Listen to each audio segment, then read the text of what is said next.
Hey everybody, welcome to another episode of Board on a Thursday. I'm your host, Chris Burden. Today we're going to be talking NFL Draft. I'm going to be giving you some winners and losers from last weekend's proceedings. So let's go ahead and jump right into it. We'll start off with the winners. First off, San Francisco 49ers.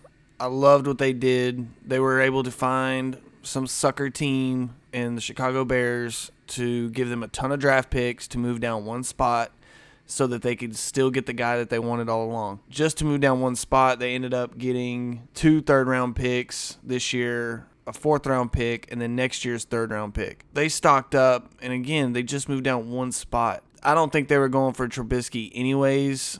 From what I've heard, or from the reports I've seen, they had an agreement with the Bears that the Bears said, hey, if the guy we still want is there at 2, then we will trade with you to move up so that we make sure that we get him. So that's what they did, and only time will tell if it was a good move for the Bears. But as of right now, San Francisco was able to get Solomon Thomas, and then they moved back into the first round and got Reuben Foster, who is a top 10 talent. He's had some injury history, but some could even say he was the best linebacker in the draft. You know, they got 2 stud defensive players with their first day picks. Secondly, I'm going to go with the Cleveland Browns as another winner in the NFL draft. They were able to get Myles Garrett and Jabril Peppers in the first round. Myles Garrett, from all accounts, is one of the best freak athletes ever to come out of the NFL draft. And if he can put it together, if he can really establish himself and put in the work, I think he could be an elite pass rusher. I mean, and as far as on the defensive side of the ball, that's the most important position on the field right now is D end. Got to get after the quarterback, got to put pressure on him, and that's what they're hoping he can do. They've also stocked up on draft picks for next year. So this year they had a ton of picks. Next year they've got 13 draft picks. They've got 2 in the first round, 3 in the second round, 1 in the third, 2 in the fourth, 1 in the fifth, 2 6th-round picks, and 2 7th-round picks. So they are loaded with picks and assets to do whatever they want in next year's draft. If they want to move up and get a quarterback, if they end up not with the number 1 pick, whatever they want to do, they've got the ability to do that. So they've freed themselves up. They've gotten some assets that they can kind of build this thing and hopefully get it right after so many years of trying. My other team that I have as a winner is the Green Bay Packers. Green Bay had 2 needs going into the offseason. One of them was defense, and the other one was running back, and they addressed both of them. Green Bay, with their first 4 picks in the draft, took all defensive players. Their best one was the 2nd-round pick, Kevin King, out of Washington.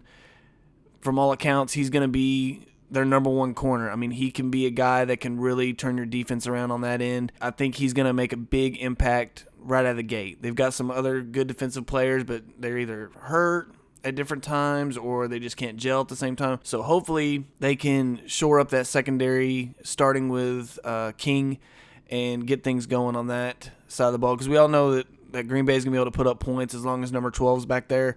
So hopefully this is a good start for them in securing the defensive side. Also, they got Jamal Williams, the running back out of BYU, and maybe not a lot of people have seen him play very much, but I've actually watched a few of his games, actually quite a bit compared to other players, and I think he's going to be a beast in the league. I think he went to a perfect situation. He doesn't have to carry the ball 25 times to be effective. I think he could be one of the best running backs out of this draft class in a few years. If he's the starter this year, I think he eclipses 1,000 yards. I think he's that good, and people in Green Bay are really going to like that pick. As far as some of the players that I thought won in the draft, I'll quickly hit on a couple. First off, Deshaun Watson. I think he went to the perfect situation in Houston. He's going to a team that has an elite defense, easily one of the top 3 defenses in the league. He's going there. He doesn't have to put the team on his shoulders. He doesn't have to, score 30 points a game to win. So that's going to really take a lot off his plate. He's got a pretty good offensive line. His weapons around him, you couldn't ask for much more. I mean, he's going to have DeAndre Hopkins, he'll have Will Fuller on the other side, and then they got Lamar Miller back there. And they also drafted Deontay Foreman. So he's going to have plenty of weapons to help him out, to get him in the swing of things early on. I don't know why all these other quarterbacks, everybody was high on these other quarterbacks ahead of Deshaun Watson. I thought Deshaun Watson was the best quarterback I had seen last year in college. He played against Alabama twice, and from what everyone was saying, was one of the best defenses not only in college football but of all time. And he lit them up twice. So I don't understand, in the biggest game of the season. So I don't understand the knocks on him. You know, some people say, well, he doesn't have the arm strength. He can't do this. He can't do that. To me, if your job as a quarterback is making everyone around you believe that you can take them to another place, and I think he has that ability. My next winner, as far as players go, is Patrick Mahomes. Patrick Mahomes got drafted 10th by Kansas City. Now, when they made that pick, I initially was like, man, I cannot believe he went ahead of Deshaun Watson, and I can't believe he went in the top 10. He has all the tools to be a really good quarterback in the NFL. The only thing is he's never played in a pro-style offense, so it is going to take him some time to get used to that. But he went to a perfect situation where he can learn from Andy Reid, learn from Alex Smith, and that extra time is really going to, I think, help him mature and get ready for the next step. And my last winner from the NFL draft, O.J. Howard from Tampa Bay. He was the 19th pick in the draft. A lot of people had him slated in the top 6 picks, top 10, but he fell to Tampa Bay, and now they've got all kinds of weapons. He's gonna be a monster for them. He's gonna be able to completely shore up that tight end spot. He's gonna dominate the middle of the field. He's gonna let those outside guys work. And I think he went to a perfect situation going to Tampa Bay. And I think they've got a roster now that can really compete in that division and, you know, maybe winning. I don't know about this year, but at least, you know, in a couple years, they're going to be the team to beat in that division, I think. So since we have winners, we got to have losers. So let's quickly hit on the 3 teams that I thought really didn't hit the mark. Or actually, so let's talk about the 3 teams that didn't have a good go of it at the draft. My first one is the Chicago Bears. I don't understand for the life of me what they were doing moving up one spot to take Trubisky. I don't think San Francisco was going to take him. I think they could have waited, and they ended up giving a ton of assets up to move up one spot. I don't understand it. They don't have a good team around them. The only weapon they have on offense right now is Jordan Howard. They just paid Mike Glennon a ton of money to come in, play quarterback for him. So do you let him kind of be the bridge guy, kind of be the guy that, you know, mentors or, you know, Trubisky can learn from? Or do you just throw Trubisky out there and, you know, and say, let's roll with him and see how he does? And Glennon, we paid you, but sorry. I don't think really Chicago knows kind of what path they want to take. I was hearing different things that, you know, John Fox was kind of left out in the dark. People, you know, he didn't know what the pick was going to be until the day of. It just doesn't seem like Chicago has a clear plan as to how to move forward right now with their team. Lost Jay Cutler, lost Alshon Jeffrey. I don't understand where they go from here. I really don't. We'll see. We'll see how they end up doing. It doesn't look good so far. My second losing team is the LA Rams. They were one of the worst offensive. They had one of the worst offensive lines in the league last year. They were second worst, or they gave up the second most sacks per game, and they didn't draft a single offensive lineman. I don't, for the life of me, understand that logic. Yeah, they got a bunch of weapons. They got a bunch of guys that can help Jared Goff move the ball around. But if he doesn't have the time back there to make the throws, and if you don't give Todd Gurley any kind of lanes to run through, then your top offensive weapons that you just wasted 2 top first-round picks on can't be effective. So Ezekiel Elliott isn't Ezekiel Elliott if the Cowboys didn't invest in the offensive line first. I mean, I'm not saying he wouldn't have had a good year, but he definitely wouldn't have had the year he had last year. And Dak Prescott's not going to be able to come in and do what he did if you don't shore up that offensive line first. So I don't understand their logic on that, but we'll see how it works out. They're in a tough division, and they're going to have to put up some points. Their defense is pretty solid, but if you can't score the ball in the NFL, then you're not going to win. My last loser for the NFL draft team-wise is the Cincinnati Bengals. Cincinnati Bengals drafted Joe Mixon in the second round. He has the talent to be a first-round draft pick, but, of course, everybody knows the videotape of him assaulting that woman in the restaurant or bar when he was in college. My thing is this. Of all the teams in the NFL that shouldn't have drafted if you were going to make a list of teams that shouldn't draft Joe Mixon, Cincinnati would have been at the top of that list. I don't know why they feel they have to try to go get these guys that have such, bad rap sheets to fill out their roster. I don't understand it. Now, it's not like they had a glaring need at running back. I mean, you got Giovanni Bernard back there.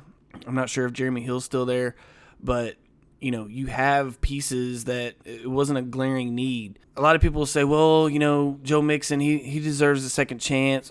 Why? Why does he deserve a second chance? I don't understand that logic. Every time we talk about these NFL guys, we talk about, oh, well, they made a mistake and they deserve a second chance to come back. Well, in the real world, you don't get a second chance. You have something like that on your record, you're going to have a hard time getting a job at McDonald's or Walmart. Why is it okay for us to pay you millions of dollars to play a game when you do? I just feel like that's a privilege that you shouldn't, it's a privilege. It's not a right. So why, I just don't understand why we get into this mindset to where, oh, well, this guy, he deserves a chance to turn his life around. You're right. He does deserve a chance to turn his life around, but that doesn't mean he has to play in the NFL. He can go do a number of different things, but it doesn't have to be in the NFL. As fans, sometimes I think people overlook, if he goes out there and he scores 10 touchdowns next year and is first team all-rookie team in the NFL, then Cincinnati will have, in their bleachers, they'll have tons of parents and kids wearing Joe Mixon jerseys. And if that's what you are okay with, then that's fine. I just think it sets a really bad precedent of who we're cheering for. It kind of sets a hypocrisy, or it kind of shows the hypocrisy of the NFL in full light. Because whenever Ray Rice had his issue, the first thing everybody said was, the NFL won't tolerate this and blah, blah, blah, blah, blah. Truth is, if Ray Rice would have been in his prime, he would have found a roster as soon as he came off suspension. That's the truth. And the fact that he was, 30 or pushing 30, the year before he had a really bad year, that's why he isn't on the roster. It's not because of what he did. It's because he just couldn't play. Those are my losing teams. We'll get into... Okay, so now we're going to get into the players that lost out on the draft. My first one is DeShone Kizer. And the reason I go with DeShone Kizer is because I feel like they drafted him, but they don't really know what to do with him. If he comes in, they've got Brock Osweiler. So if he comes in, Kizer, and wins the job, then next year, which I think is why they waited on quarterback anyways, because they really want the quarterback next year. Kizer, I have a hard time thinking that he's going to be able to come in with that roster and do anything significant. You throw him out there, he gets destroyed every game, but at least you know what you have. And then that way, you go into the draft saying, okay, do we like kind of what we see from Kizer? Do we not? Do we draft a quarterback? If you just let him sit for a year, well, then you don't know what you have. You draft another guy, and then who's to say that Kaiser's not better than the guy you just drafted? So, again, Cleveland, every time they do something really well, they shoot themselves in the foot and completely undo everything they've done positively. Secondly, my biggest loser is Mark Ingram from the Saints. So it wasn't bad enough that they go out and sign Adrian Peterson a couple of days before the draft. But then they draft another running back, and Alvin Kamara from Tennessee. And if you're Mark Ingram, you got to be sitting there thinking to yourself, like, man, what else do I have to do to prove that I can play? He's kind of like he reminds me of like the John McClane of the NFL. Like, no matter how many times he saves the city from terrorists or saves the world from explosions, his boss still thinks he's a out-of-control cop with anger issues or whatever. So I don't understand why, the Saints have this hard time of giving Mark Ingram the full workload. Last year, he rushed for over 1,000 yards.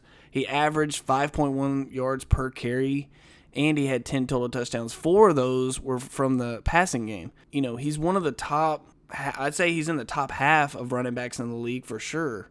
So I don't understand why you felt you had to go out and add all these different guys to clog up your running back situation. Lastly, those are my 2 losers on the player end. Just to kind of recap, I think some teams, San Francisco, I really like what Green Bay did in their draft. Cleveland, I liked all their picks except for one. And then on the losing side, I just think some of these teams don't know what direction they want to go. Chicago, I'm not sure they know where they're at right now. They don't have any clear vision of what they want to do. And that's the worst thing as a franchise, is not knowing the next step. So that's my NFL draft coverage. Let me know what you think. You can follow us on Twitter at Bored Sports, BORED Sports. We're also on SoundCloud. We're on Spreaker. You can find us on Libsyn. So let us know how you enjoy the show, or if you enjoy the show, let us know we can do better. And until next time, thanks.